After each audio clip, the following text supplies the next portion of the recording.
Hello, my friend. Come, sit with me for a moment. The world moves fast these days. Everyone seems to be running somewhere, chasing something, trying to become someone. But after living for more than 70 years, I've learned that most people never stop to ask one important question: what makes a good life? When I was young, I thought I knew the answer.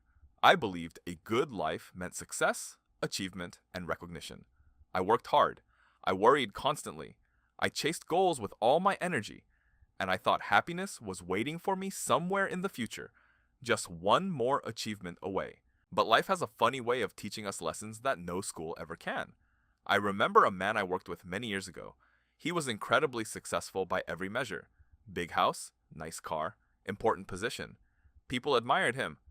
One day, shortly before retirement, he confessed something to me.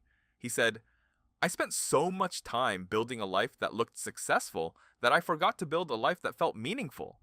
Those words stayed with me. You see, a good life isn't measured by what people see when they look at you. It's measured by what you feel when you're alone with your thoughts. Can you sit quietly with yourself and feel at peace? Can you look back on your choices without carrying too many regrets? Can you sleep at night knowing you treated people with kindness? Those questions matter far more than most people realize. As the years passed, I began noticing a pattern. The happiest people I knew weren't necessarily the richest. They weren't the most powerful. They weren't the most famous, but they all shared something in common. They valued relationships. I have never met a person on their final days who wished they had spent more time answering emails. I've never heard anyone say, "I wish I had worried more."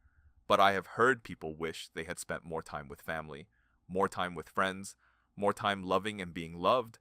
A good life is built through connection. The laughter shared around a dinner table, the phone call you make just to check on someone, the hug you give when words aren't enough. These moments seem small while they're happening, but one day you'll realize they were the biggest moments of all. Another lesson life taught me is that gratitude changes everything. When we're young, we often focus on what we lack: a better job, a bigger house, more money, more recognition. But gratitude teaches us to notice what we already have: a healthy morning, a warm cup of tea, a conversation with someone we care about, the ability to watch another sunset. These aren't ordinary things. They're extraordinary gifts disguised as ordinary moments. The more grateful I became, the richer I felt, even when my bank account didn't change. And then there is something else many people overlook: presence. Most of us spend our lives trapped between the past and the future. We replay old mistakes. We worry about problems that haven't happened yet. Meanwhile, the present moment quietly slips away. I learned that peace isn't found in yesterday or tomorrow. It's found right here, in this breath, in this moment, in the simple awareness that you are alive. Some of the most beautiful days of my life weren't exciting at all. They were ordinary days that I was fully present for. A walk in the morning, the sound of birds singing, watching my children laugh, holding my grandchild's hand. Nothing spectacular, yet somehow, everything. And perhaps the most important lesson of all is this: a good life isn't a destination, it's a way of traveling. Many people postpone happiness. They tell themselves, "I'll be happy when I get the promotion. I'll be happy when I earn more money. I'll be happy when everything is perfect." But perfection never arrives. Life will always have challenges. There will always be uncertainty. The secret is learning to appreciate life while it's still imperfect, because that's where life actually happens.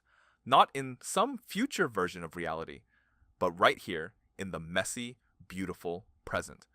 So if you're wondering what makes a good life, let this old grandfather offer a simple answer: love deeply, be grateful often, stay present, help others whenever you can, spend your time on what truly matters, and remember that the people you love are more important than the things you own. One day, when you look back on your life, you won't remember every deadline, every purchase, or every achievement.